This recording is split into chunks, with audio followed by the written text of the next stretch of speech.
Pernah kebayang nggak ada sebuah peraturan pemerintah yang niatnya baik, yaitu untuk memodernisasi layanan kesehatan, tapi di lapangan malah bikin pusing tujuh keliling? Nah, di sini kita akan bongkar kenapa hal itu bisa terjadi.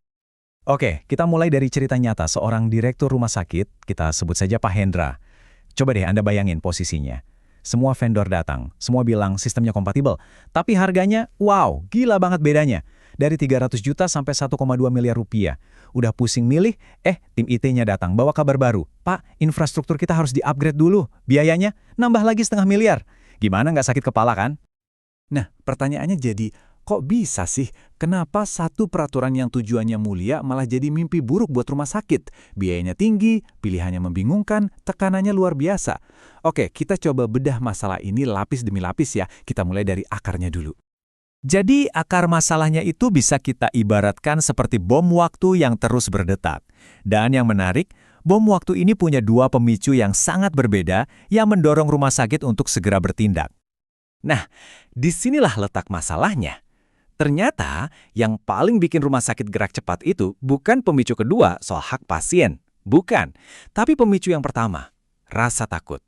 Takut kena denda, takut dapat teguran, sampai takut izin operasionalnya dicabut. Akibatnya apa? Pertanyaan yang paling krusial yaitu, apakah sistem baru ini benar-benar akan meningkatkan kualitas layanan untuk pasien? Justru jadi prioritas nomor 2. Dan pusingnya nambah lagi pas kita ngomongin kata compatible atau sesuai. Apa sih artinya? Ternyata, tiap vendor punya definisinya sendiri-sendiri. Vendor A bilang sistemnya bisa ekspor data, udah cukup. Vendor B bilang harus bisa sinkronisasi real time. Vendor C bilang bisa, tapi ada tapinya, harus nambah modul seharga 200 juta. Jadi kata compatible ini jadi kayak karet, bisa ditarik kemana-mana, dan ujung-ujungnya ya rumah sakit yang makin bingung dan biayanya makin bengkak. Oke, dari regulasi yang abu-abu tadi, kita pindah ke lapisan kedua, di mana tekanan dan kebingungan ini menciptakan sebuah kolam yang sempurna bagi para vendor teknologi untuk memancing. Ada analogi yang pas banget buat ngegambarin situasi ini. Para vendor ini diibaratkan seperti sales asuransi di musim bencana. Mereka tahu betul calon pembelinya lagi panik karena dikejar deadline, dan kepanikan itu kan kondisi paling ideal untuk bisa cepat-cepat closing penjualan. Dan ternyata cara mereka jualan itu ada polanya loh, kayak udah punya naskah contekan.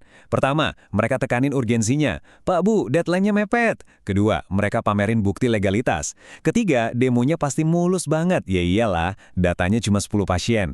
Keempat, mereka kasih testimoni dari rumah sakit lain yang seringnya juga baru mulai pakai. Dan terakhir, jurus pamungkas, diskon khusus yang cuma berlaku sebentar. Nah, ini bagian pentingnya. Di balik demo yang kelihatan sempurna itu, ada banyak hal yang mereka nggak pernah tunjukin. Gimana performa sistemnya kalau dipakai ratusan orang barengan? Gimana kalau internet rumah sakit lagi lemot? Berapa biaya maintenance tahun-tahun berikutnya? Dan yang paling horor, serumit apa proses mindahin data dari sistem lama? Ini semua pertanyaan krusial yang jarang terjawab. Sekarang kita masuk ke lapisan yang paling fundamental tapi justru sering banget dilupakan, yaitu kondisi di dalam rumah sakit itu sendiri. Fondasinya alias infrastrukturnya.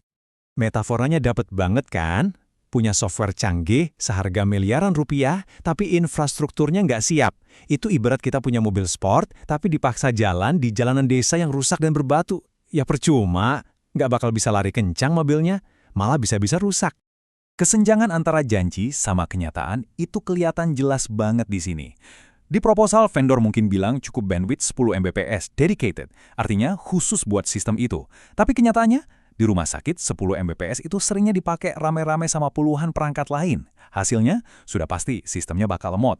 Belum lagi biaya tersembunyi kayak listrik ekstra, AC buat server yang nggak pernah ada di proposal awal. Dan inilah yang jadi jebakan utamanya.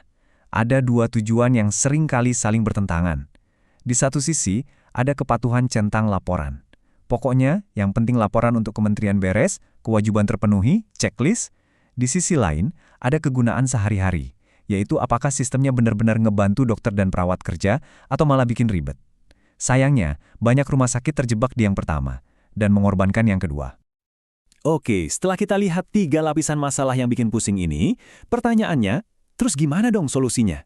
Apa yang sebenarnya bisa dilakukan oleh rumah sakit seperti milik Pak Hendra supaya nggak terjebak? Untungnya, ada jalan keluarnya. Ada 5 strategi bertahan hidup yang bisa jadi pegangan. Pertama dan utama, audit dulu infrastruktur internal. Kedua, libatkan calon pengguna, dokter, perawat dari awal. Ketiga, jangan cuma percaya demo, minta bukti nyata. Keempat, pisahkan antara yang mendesak dan yang penting. Dan kelima, selalu siapkan anggaran tersembunyi, karena hampir pasti ada biaya tak terduga. Dan semua ini membawa kita pada satu pertanyaan penutup yang paling krusial. Pada akhirnya, sukses atau enggaknya sebuah sistem baru itu diukur dari apa sih? Apakah cuma dari laporan yang sesuai dengan regulasi pemerintah? Atau dari sesuatu yang jauh lebih penting? Apakah alur kerja di rumah sakit jadi lebih lancar? Dan yang terpenting, pelayanan ke pasien jadi lebih baik? Nah, inilah yang harus jadi pegangan kita semua. Karena tolok ukur kesuksesan yang sejati itu bukan centang di atas kertas, tapi peningkatan nyata dalam merawat pasien.